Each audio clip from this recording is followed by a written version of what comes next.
Local Edge, powered by Ad Canada Media. Hi there, everyone, and welcome to Local Edge, your show for better understanding and connecting with small communities in Canada. Here, we explore the value of these markets to advertisers, agencies, communities, and more. And we bring you the latest news, insights, and trends from the world of local advertising and marketing. I'm your host, Shawna Randolph. And in this show, we will be talking to community connectors, media buyers, business leaders, and more to find out what makes small communities so important to the advertising industry. So, whether you're an advertiser, agency, community member, or just simply interested in the world of local advertising, join us right here on Local Edge for a closer look at the power of small communities in Canada. Very excited to have our next guest joining us from Melville, Saskatchewan. We have publisher of Grasslands News Group, Chris Ashfield. Chris, nice to see you. Thank you. Thank you for having me on today. So we want to start with talking all about your company, Grasslands News Group. What's it all about? Fill us in.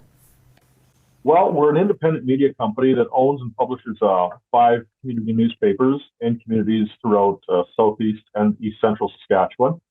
We also provide other services such as commercial and large format printing, as well as things like office stationery sales. How did it all start and when? Well, for myself, I'm actually a 4th generation community newspaper publisher. I followed in the footsteps of my parents, my grandparents, my great grandparents, as well as several uncles and great uncles. So I'm one of 4 owners of Grasslands News Group. I'm also the publisher of all 5 publications. We often hear that with our guests, that this is usually a family tradition. When you're in the news business, the ink business, it carries on. So you must be really connected within the community as well. Yeah, no, I'm fairly involved within the community. I work mainly out of our Melville office. We have offices in places like Whitewood as well. I actually live in Whitewood, but I'm also on quite a few councils, committees, and fire departments and things like that. So we are fairly involved within our communities. Let's talk about the type of coverage that you find your audiences really prefer. So just giving us a sense of what do you find people are most interested in, what you provide them? Local. That's what people want to see from our publications. They can get the national, international news from anywhere on the internet, but there's only one place that you can get the local news about the communities that we serve, and that's in our publications. What about the transition from just depending old school of having that hard copy newspaper to now, of course, providing the service online? How's that transition gone for you? You know, it hasn't really been a transition. It's just been an added value for our customers, where they have the opportunity to choose how they want to read their publication. We still have a lot of people that still like having that physical copy in their hands so they can sit down and read it whenever, get away from the computer screens for a few days. But we have a lot of readers that enjoy the ability to be able to read their paper from anywhere. They can go down south for the winter. They can still access their publications. So I think it's a good mixture of us providing either or options for them. So that aside, what sort of challenges, successes have you experienced over the years as your company has grown, evolved? You know, some of the biggest challenges has probably been caused by online market, not so much because it provides competition for us, but because it has affected our main street businesses and local communities who are now competing against businesses like Amazon. And when we start losing the businesses from our communities, it ultimately affects the newspaper, as we have less advertising dollars available to us. Add on the fact that we've also seen governments make that switch from advertising dollars in local media to social media. So they're spending their money for public notices and things like that ineffectively, we find, by going to things like Meta and Google or Facebook, I guess you could say, instead of local media. So they're spending their money out of country instead of in country, where it serves its best purpose. Here's a question specifically for anybody watching who's an advertiser. Chris, what do you say to them? Why should they consider including rural communities in their advertising strategies? I think one of the best comments I heard about advertising social media, and just before I say that, I want to say, as an advertiser, you should be everywhere. You can't just put all your eggs in one basket. So you should be in print, you should be on radio, You should be a TV. If you have a TV station, you should be on social media. But the best I heard was somebody compare social media advertising to watching a kid's soccer game, where they're all running around kicking the ball, but nobody really knows the rules or what's happening. That's what's happening or was happening with social media advertising, where nobody really knew how to make it work, but they all knew they had to be in it. So what we're seeing now is that people are actually coming back to community newspapers and print media because they realize that it's not working for them just putting all their eggs in that one basket. So for Grasslands News Group, what opportunities do you see moving forward? What are your plans? Let's look ahead. Well, moving forward, I mean, we're an industry, we're continually adapting and we're changing to meet the needs of our advertisers and our readers. We want to come up with new ideas to engage with those customers, and we love seeing the responses and the success when we do have those advertising campaigns and ideas for our customers. Ultimately, we're here to help our advertisers be successful, because when they're successful, we're successful as a business. And it's all about staying in tune with the community as well. Exactly. You still got to always focus on that local when it comes to the readers. And when you do that, you have the readers, and then the advertisers realize that, yes, we are reaching those people that we need to reach, that we can't reach by any other medium. And speaking of reaching, we want people watching to be able to reach you. So how can people be in contact with you, Chris? Well, we do have our company website has all our contact information on it. It's www.grasslandsnews.ca. We also have a toll-free number. It's 1-844-GNG News, NEWS. Thank you for your time. We appreciate you filling us in on your world there in Saskatchewan. Thank you. That is Chris Ashfield. He is publisher of Grasslands News Group.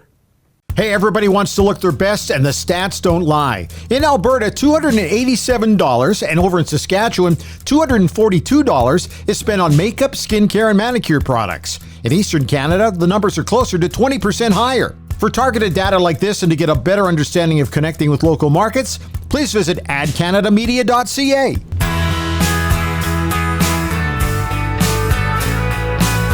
Tim Beach is the media lead with Blue Noise Studio in Toronto. He joins us right here on the Local Edge. Hi there, Tim. Hi, Shawna. Thanks for having me. Very good to have you here. Let's talk about the name Blue Noise. That's such a cool name for a company, and tell us all about it. Well, Blue Noise basically was started off as a creative agency only, doing creative content and production. And that's what really enticed me, because I'm a media guy, coming from a bigger agency on planning and buying. And some part of my passion is always to work with a creative team directly. And they were looking for more and more of their clients started to look for the media planning and buying offering. So I started doing some projects with them. And then at the right time, it made sense for both of us, for me to come and come on board full time and start a media department for them. Yeah, I don't really have any big story around the Blue Noise name, but that's how everything came about, from a full service agency for Blue Noise, and I'm excited about it. Okay, so you've been involved in just so many larger companies and then coming to the smaller market. So most notably, media director with Cassette Media, one of the largest media companies in the country. So what was that like to make that change, and why? Well, it was a big change, of course. Something that I was really thinking about for quite some time. I kind of alluded to it a minute ago, where the more senior you get at a bigger agency, it's fantastic. Don't get me wrong. It's just a matter of you kind of do less of the product and less of the campaigns and the work. And it's something that I just wanted to really get back to, doing the hands-on work, looking for that model where a lot of people have been actually, when they're leaving bigger agencies, senior people to join together and start some smaller agencies, and have that model where senior people do the campaigns and the work from top to bottom. And so that was my desire, to kind of find something where I can work with the creative teams on a regular basis, and really be integrated that way. So whether it's a big company or a smaller company, there's this phrase I really want to talk about right now. It's planning where you advertise. Tell us why, Tim, that this is so important. Well, really, that's the big thing right now. Like local media, something that's so important about local media is that there's kind of two phases to it. One of them is really about, the big manifesto that's a hot topic right now around how do we help journalism survive. That's something that we've all been talking about where, of course, a lot of eyeballs have really been looking at their news through social media feeds and other things, and it's really competitive. But it does take away from a lot of the advertising spend that was going to journalism. Something that's really helped recently, and I'm sure you guys have talked about it a lot on this podcast before, but really they've been doing a lot more good research to show that when you do have your advertising placements within trusted local media environments, like say publisher digital products, then you do see that lift in the actual performance, the impact, the engagement of that ad versus social media feeds and other global media that you may have purchased in the past as well. So then how does this work into rural communities? I really want to focus on that. So rural communities compared to the urban areas there. What sort of strategies do you give advertisers when you help them out in that sense? Yeah, absolutely. That is something that I've been really passionate about for quite some time now, and that's looking at B and C markets. To your point, mid-size, smaller cities, rural cities.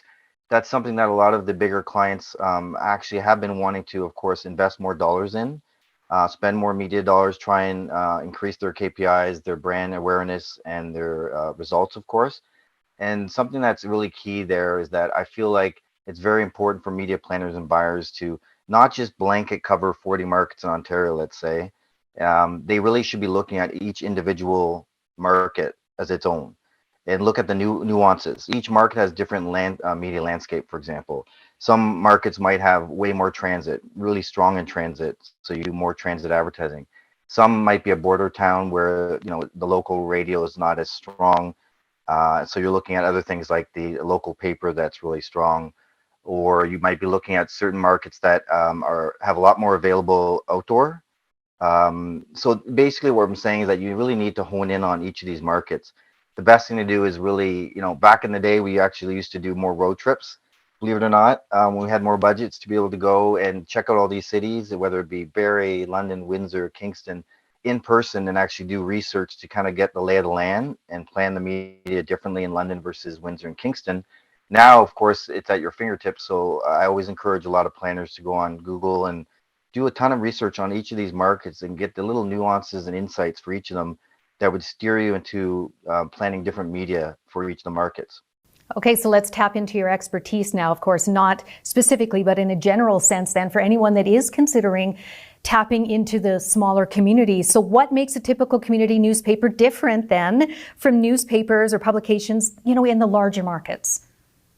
Well, really, one thing that's pretty hard hitting is results. A lot of the clients, even to this day that I'm working on right now, that still do either a lot of print or digital print, the community papers are really strong. A lot of clients I have, we actually have direct attribution per ad, whether it be print or digital, of course. And basically, it's showing that a lot of the community papers, the ROI is strong directly related to the ads we're doing within those publishers.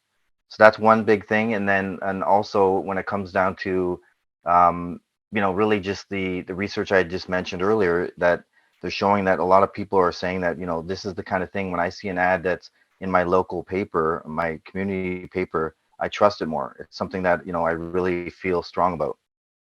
We hear about trust all the time when we talk to our guests here on Local Edge, that, the community's tight-knit and they really depend on the newspapers to be a big part of the community. So are larger advertisers now finally starting to understand the power of the smaller local media?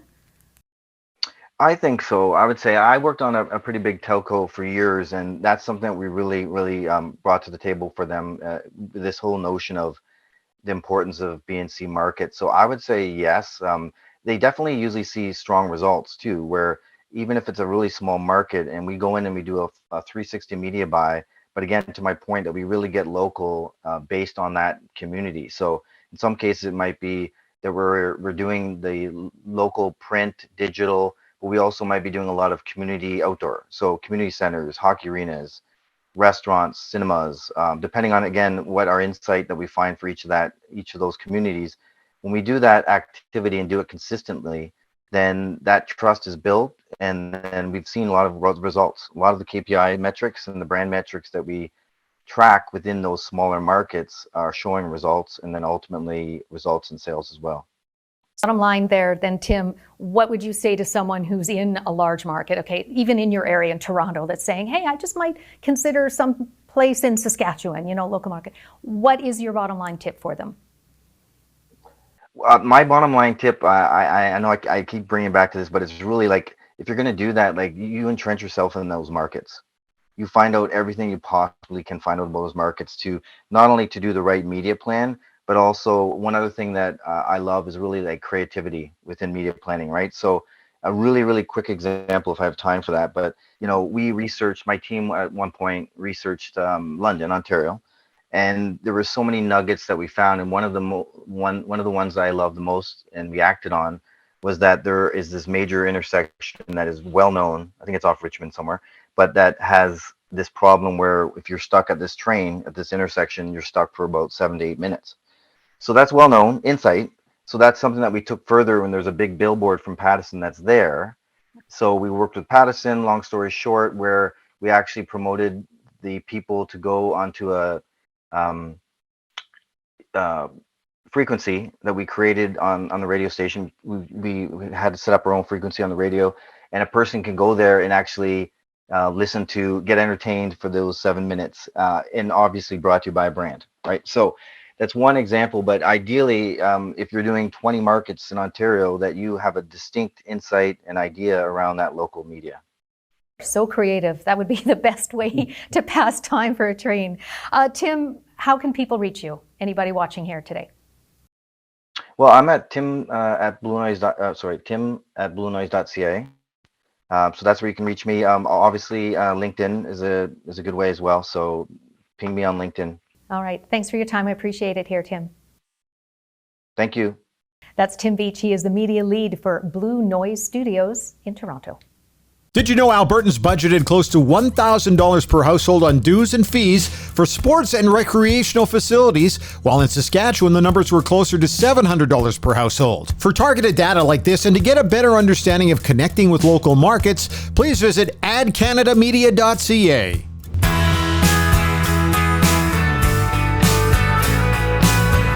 I'm pleased now to introduce our next guest, joining us all the way from Stonewall, Manitoba, just about a half an hour outside of Winnipeg. We have Lana Meir, with the owner of Interlake Graphics. Lana, very nice to see you. And nice to meet you too, Shawna. Okay, let's start with you telling us, you have the floor, all about Interlake Graphics. What's it all about? Well, Interlake Graphics is the printing part of our business. So our umbrella company is big and colorful printing and publishing. If you can think it, we can ink it, is sort of our motto of the company. So when I bought the company in 2010, it was a commercial sheet fed printing operation, which I expanded into newspapers. So today we have 6 publications, 6 different titles, but we originally started with 3, which we've grown to 6. Okay, let's start now talking a little bit about the communities that you serve. Well, we serve every bedroom community and community within 3 hours driving distance of the city of Winnipeg. So Morden, Winkler, Carman, Altona, Interlake, Selkirk, and Stonewall. So we're from the U.S. border up to the top of Lake Winnipeg, Lake Manitoba, and everything in between. So how many people do you think you serve with all of those combined? Well, if you go by the statistics that there's 2.4 people reading every newspaper, we reach out to 58,000 newspapers every week. So if you use that number as the real number that we probably for readership, we would say we're in excess of, if we did quick math on that, 150,000 people every week read the papers. Wow. And how's business been for you coming out of the pandemic, during it, that sort of thing? How are things now? Well, things are actually busy. We've got lots of little challenges we've come across. During the pandemic, things were a little bit on the slower side because when you think 3 hours of driving, the reporters weren't covering meetings in the traditional way of going to sit at a council meeting or covering an event in person. So we were now doing school board meetings through Zoom, town council meetings also through Zoom. So if you consider the driving time to get to a meeting, which would anywhere from an hour to an hour and a half to get to somewhere to get to the event, you now have those staff no longer driving, so they're able to actually be almost more productive or have more free time for them. But so for us, I just felt that when our the competitor, so I should speak a little bit about our history sort of, and maybe a little bit kind of where we came from.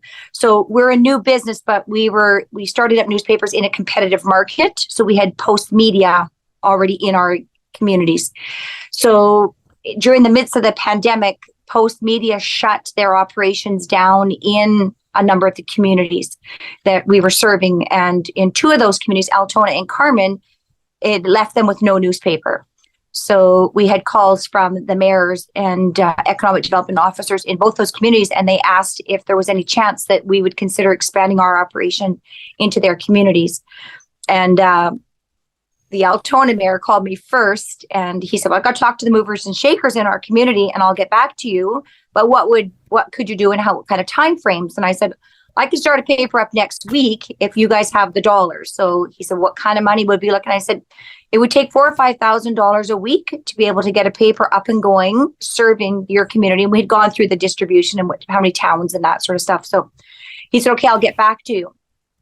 That was the morning on the Wednesday. And then 3 hours later, Tyler King from the Economic Development Officer of Carman phoned, and he had the same problem. He said, Post Media has just pulled out of our community. We need a paper. It's a vital. We don't know what we're going to do, but is there any chance you could help us out? And we kind of talked about expanding our Morton Winkler paper into that market, but the demographics are very, very different, and every community is unique in its own way. So after a little bit of chatting about it and what's important and what sort of things they do in their community and what the retail sector looks like for advertising dollars, we decided that they could come up with the $4,000 or $5,000 every week on their own within the community, and we wouldn't need to expand Morton Winkler, and they could have a paper exclusive to their demographic, to their communities, and it would be relevant 100% local to them. So that was Wednesday at 3:00 in the afternoon. Wednesday night, actually, I called my graphic designer and I said, Nicole, I'm starting a newspaper up tomorrow in Carman. And she said, tomorrow? And I said, yeah, but I need a rate sheet and I need a logo design. So I said, what can you do? Called my business partner and I told him what I thought we should do. And he said, okay, we're going to call it the Carman Bugle. So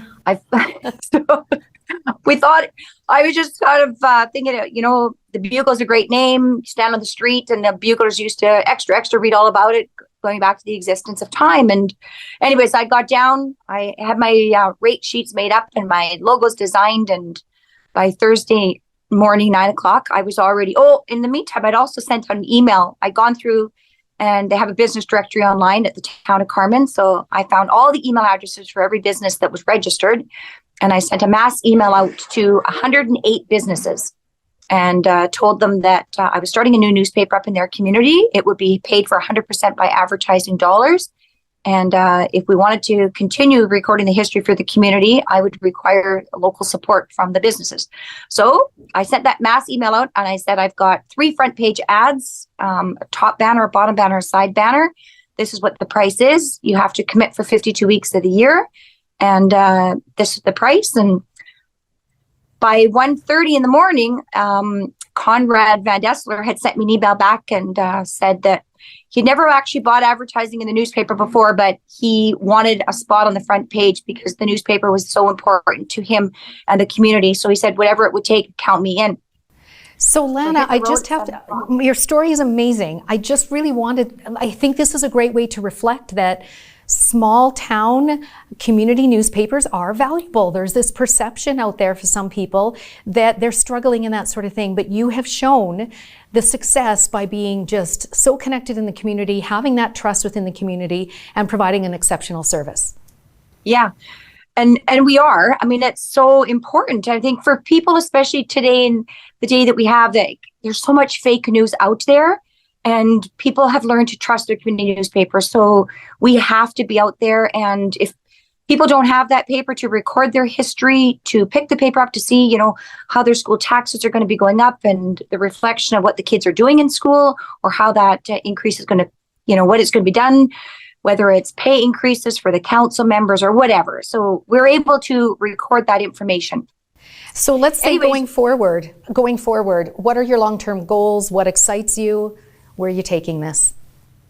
When it comes to long-term goals, I don't know. I get asked that many, many times. They say, where are you going? Who's taking the business over? Do you have an exit plan? I don't. I'm 56 years old today. I would be one of those people, you would say that I was born with ink in my veins. I took over the business from my dad originally, and then I don't know. I just know the importance of the paper. I'm passionate. I have a great team that work with me. And as long as we've got the advertising support and we've got the commitment from the government as well, that community newspapers are vital, I think we'll be around, and I'll probably be doing this to the day I die. Lana, how can people reach you? When I'm working in Stonewall, I'm usually in my office actually from Wednesday, Thursday, Friday, and the rest of the week I could just about be anywhere. So if anyone needs to get a hold of me, give me a call at my office in Stonewall, 204-467-5836, or any of our publications. I'd be happy to connect with anybody and share our stories and the importance of the papers. Lana, thank you. Let's have you on again, okay?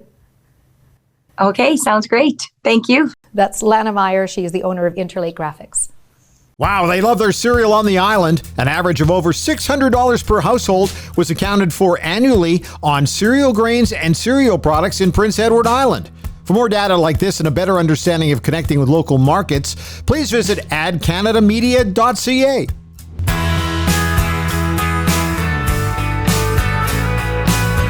Thanks everyone for watching us here on The Local Edge and being part of our show. Again, I'm your host, Shawna Randolph. And for additional information and extended interviews, be sure to subscribe to the Local Edge podcast on any of the major platforms like Spotify, Apple, Google, and more. Just make sure you do subscribe to our show, and anytime then we release a new episode, it goes right into your mobile device. Pretty easy. See you next time on The Local Edge.